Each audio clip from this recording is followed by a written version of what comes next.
Tone and tension. In games, both elements reinforce one another. The thematic trappings of anticipated conflict does wonders to raise your hackles and encourage deliberate and focused play.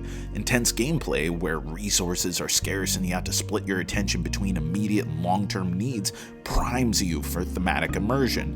1565 St. Elmo's Pay understands this and executes on it extremely well. The second game in All or Nothing's historic epic battle system, St. Elmo takes us away from the Battle of Hastings and Tears to Many Mothers to the Great Siege of Malta, where each player takes on the role of either Mustafa Pasha, commanding Suleiman the Magnificent's armies, or Jean Perisseau de Valais, captaining the beleaguered Knights of St. John.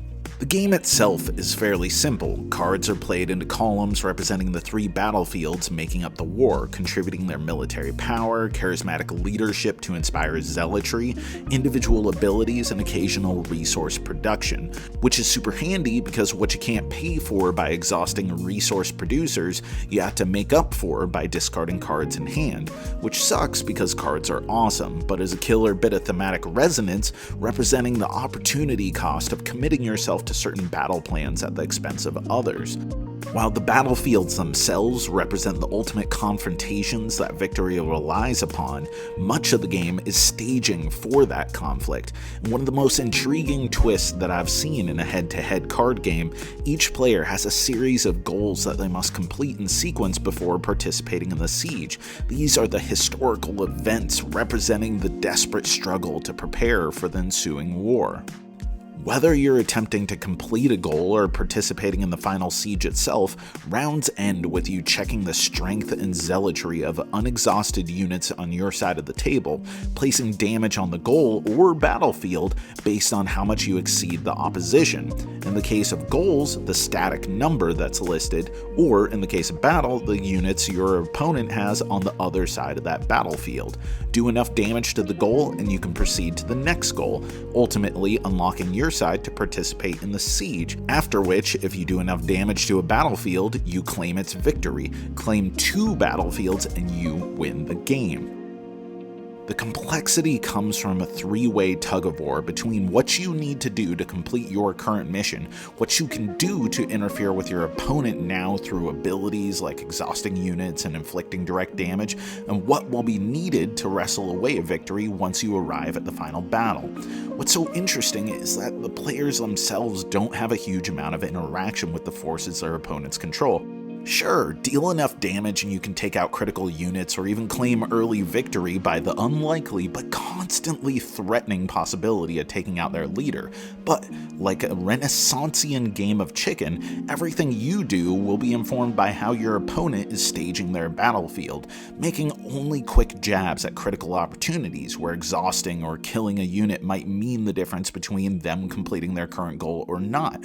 But even if the structure is simple, the looming threat of battle, the desire to push forward and reach the climactic siege sooner than your opponent, and the oppressive lack of resources enforcing tough decisions makes for a game that feels deliberate, ominous, and tense. But I don't think it would work half as well if not for the incredible labors All or Nothing took to reinforce the themes of the game.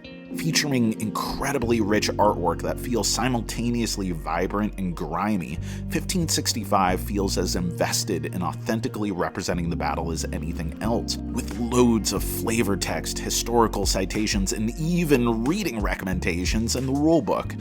Which is why I come back to the fact that this game's greatest strength and lasting appeal is that it singularly focuses on being a solid mechanical platform to tell this story, and the story beautifully reinforces how the game is played.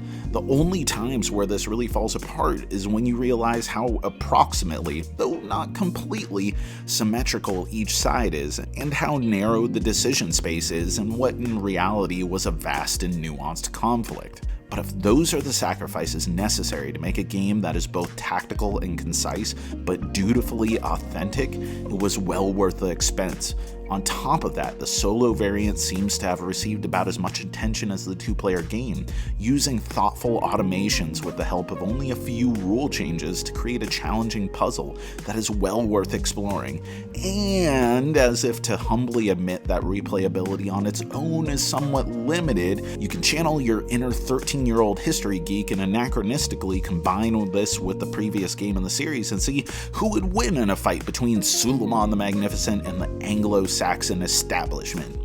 Rich with captivating artwork and meaningful decisions, harnessed by a simple but unique system that uses every bit of thematic and mechanical prowess it can muster to create a grueling momentum that leads to an exciting climax, 1565 packs a potent historical punch rarely seen in a game of its size.